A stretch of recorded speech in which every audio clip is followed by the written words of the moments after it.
So we have featured Mr. Bill Burr. This will be the second time in a number of weeks. Man's on fire. Yeah, but let's not. I mean, like, a broken clock is still right twice a day. On this I listen to his podcast fairly regularly, especially when his wife's on it, Nina, because that's funny because she takes no shit from him and he in general takes no shit. But, this is full of the far left are ridiculous, the far right are ridiculous. It's a little bit of that. But then he gets to a conversation, and this is the same as last time. He has like emails and questions coming in. The question that came in was around the female word for misogyny, which I think is misandry. And this conversation, as he's answering it over sort of 3.5 minutes, turns to what happened to him recently when he mocked Elon Musk. Let's have a listen. Misandry. Dear Bill, in the latest podcast of the Monday Morning Podcast, you mentioned there is a word for the opposite of misogyny, where women hate men but couldn't recall what it was, other than the fact it starts with M. It's misandry. Incidentally, initially I commented on the episode in Spotify, just the word misandry. 24 hours later, it's still pending review, like it's a curse word. Wow. Lesson learned. I'll just email you instead from now on. Thanks for always being there when I need you. You can't even write the word misandry? I'll tell you what's funny. I made fun of the fucking Twitter guy for fucking Sieg-heiling not once but twice. And I never look at my emails. I was scrolling through my emails and it said my Twitter account had been flagged for I don't even tweet anymore. It had been flagged for whatever. What a fucking baby. Just like Hitler. A fucking baby. Because that's another thing. All of these people that are into fucking Hitler, you know what I mean? And like look at this guy like he was some sort of fucking hero. The guy's one of the biggest fucking cowards ever. All the pain and all the suffering that guy's caused and the war crimes the Allies had to commit, firebombing fucking cities to get that motherfucker. That's a really good point.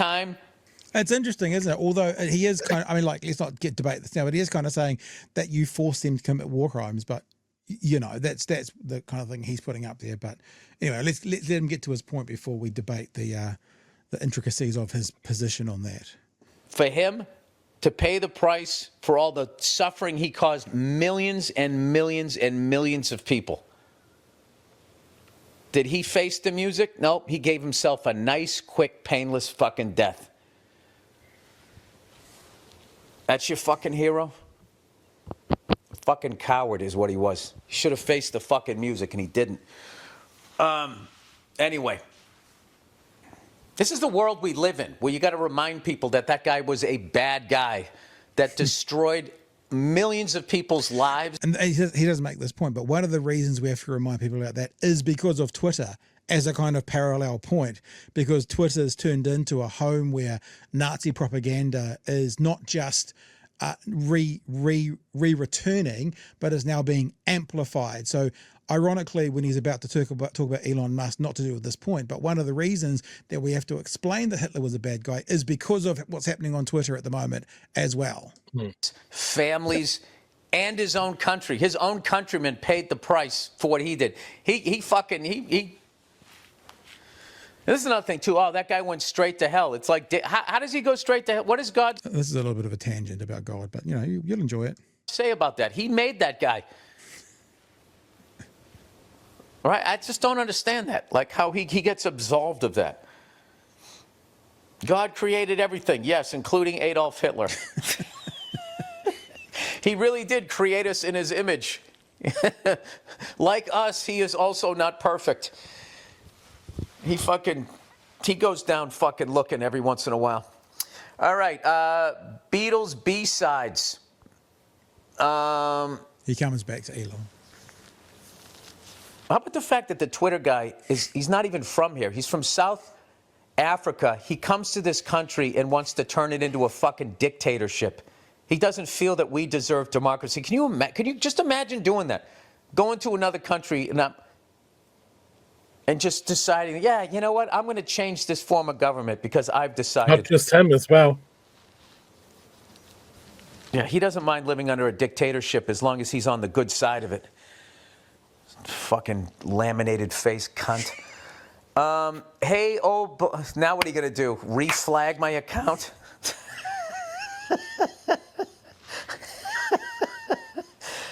And I think when you saw the Mike Myers doing Elon, and then think about the word laminated faced cunt, is that what he called him? Now look at this again. Mike Myers doing him. So yes. Anyway, Chewie. They've struggled to get a good person on to impersonate Elon, but I think in Mike Myers they found the right one. I think his point about Elon being an imported dictator is interesting, because you have two South Africans, him and Peter Thiel, products of apartheid era South Africa, coming to America and pouring billions of dollars into changing it. Elon can't be president. He's foreign born, but he's in the White House now. It's crazy. Yeah. I saw a Republican senator, I think senator, maybe a congressman, I always get the two mixed up, making some comparisons about what Elon's talking about saving money through Doge. And he's tallied it all up and gone, okay, cool. Even if we take him at his word, which I suggest we don't, the amount of money that he's saying that he saved is literally, I think, 1 or 2 weeks of spending in the US budget, and more specifically, their debt. So it sounds huge to your man in the street, billions of dollars, but we're talking about a budget of trillions of dollars. Well, but just so you know, and so others are also aware, fraud, waste, and abuse. The money you're talking about is none of those things. What they've done is they've cancelled things they don't like. They have not found one scrap of fraud yet. And if you listen to Fox News, I know none of you will, but trust me, they've changed the language from fraud to misspent money. So they're now saying misspent money or misappropriately spent money, because what they're saying they're saving with fraud and abuse, fraud, waste and abuse. The waste is stuff we don't agree with. There's no fraud and there's no abuse, not literally a single thing yet, because someone asked I should get it. Maybe I'll do it another night this week. Someone asked the press secretary, they went like this, fraud is a criminal, is a crime, right? Can you please tell us what fraud you've found and who is going to be held legally responsible for it? And the press secretary went, that's a good trick, and then didn't answer the question, because there's none. They haven't found any fraud at all. So it's just all them saying we don't want to have this many, and they're entitled to say we don't have this many government workers, but it's not fraudulent because they've been the finances get approved by Congress. It's been approved in the past, and it's been paid for or is going to be paid for through the correct processes. They're just going, we're going to cancel it. So it's important to know that there is no fraud yet.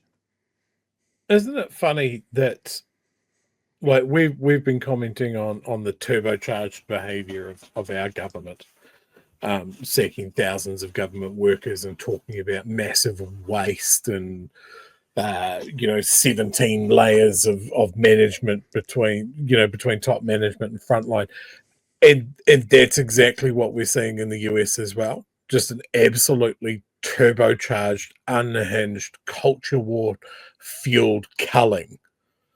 The conversations I'm having with my American friends are they're terrified. They're scared. They're embarrassed. Like, we can look at what America is and criticize their foreign policy, their actions overseas throughout the decades and that sort of thing. But there are a lot of things that America holds itself up to. And there are a hell of a lot of Americans that believe in it, that they believe that they should be the good guys. Mm-hmm. And I think in this case, it's so roughshod and it's so rapid and it's so out in the open that people are going, holy shit, what is happening?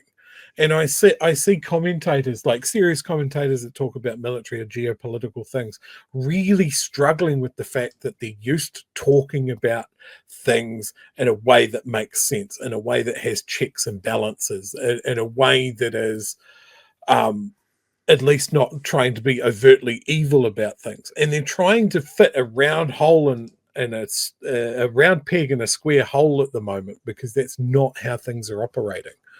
I just wonder how long it's going to go on. Yeah. I'm looking for something that I saw on Mountain Tui's feed today. Oh, that's right, because you're talking about money. Have you? I'm actually going to read you a wee thing while you're looking at that. This is something that I found on a US military forum. Okay. Just as far as how where people's minds are at about this whole thing. So this is a very dry, very military-focused forum that I found this on. It feels like America has been drifting away from greatness for a long time, and that downward slide has gained a massive momentum over the last month. But this weekend's fiasco in the Oval Office seems like our official crossing the Rubicon moment. The only other inflection point in my lifetime that had this sort of gravity was the attack on 9/11. A clear divide in my mind of before this and after this. Yeah, right. The entire world just watched my country abandon its role as a vanguard of democracy. Autocrats are celebrating it. We've alienated most of our allies. The tariffs about to be imposed on imports are a tax on the American people in all but name. The retaliatory tariffs will mean that we sell less of our own products overseas. No one trusts us. No one wants to do business with us, and the world will not forget this. Rome is burning, and President Trump is autographing fiddles and tossing them on the pyre. He is unfit, incapable, undeserving of the responsibility that he's shirking. And the saddest part of that is the great number of people will applaud him all the way into the ashes. I love my country, and I am deeply ashamed of our behavior. And do you know how that is a huge amount of weight behind it? If you have a look up into the top left-hand corner of what I'm about to show you, look how many people were watching while you said it. 9/11. 9/11. That's how many people were watching when you just said that. 9/11. There was a time before that many people were watching. Right now we're in the time after at 9:09. Sorry, I don't mean to make a joke, but yeah, that's pretty heavy. It's pretty serious. I saw as well today, and I could probably find it, a American veteran. You know how America treats all their thank you for your service, thank you for your service. It's a real serious thing. That there was an American veteran today asking a Republican senator a question about what's all going on at the moment, and the Republican senator went, "I've got another appointment to be at," and he excused himself and he left the town hall. Like he just left. So yeah, I think some of the things that Doge is cutting is veterans benefits and funding for the veteran affairs hospitals and stuff like that. It is like they're not hiding it. I don't see how people that have joined the military there and have taken their oath and take it very, very seriously, that they're swearing an oath to the Constitution, not to a president, but to the Constitution, who are now looking at this betrayal of an ally in favor of a traditional enemy. And it's being led by a man who does not understand why people join the military. Yeah, he understands why they got out of the military because that's his background. Yeah, I'll show you this. Like he's called them losers and suckers. He doesn't understand why people would put themselves in that position because there's nothing in it for them. Okay, have a look at this. I know we are talking some New Zealand stuff as well, but let's just to wrap this thing up. This is what's happening. Staffers came in and looked both surprised and I would say a little bit alarmed at the number of people and some of the signs that were critical of him, and they pretty quickly moved us to sort of an atrium space. McRoberts said many who spoke were concerned about Ukraine, healthcare, and the state of democracy. You know, this is one of the rudest audiences I've ever had. And lots were concerned about veteran benefits. I support the veterans.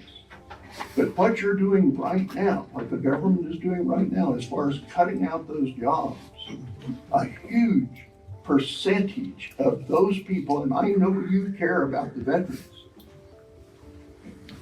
are veterans. Yes. And that is a damn shame. There definitely seem to be a lot of veterans there, and even more people who are concerned about veterans, and particularly in the context of the firings of massive numbers of federal workers, a lot of whom are veterans. We heard some questions about that, in particular the gentleman who spoke at the very end, the last question Marshall took, and the one that seemed to send him out of the room. I'm not a Democrat, but I'm worried about the veterans, man. So for those listening, that was from the audience. I'm not a Democrat, but I'm worried about the veterans. And then, I'm sorry, I don't know whether he's a senator or he is a senator. So a Republican senator says... Well, I yielded to one of my elders, and I appreciate his comments. I think it's a great. I'm not gonna.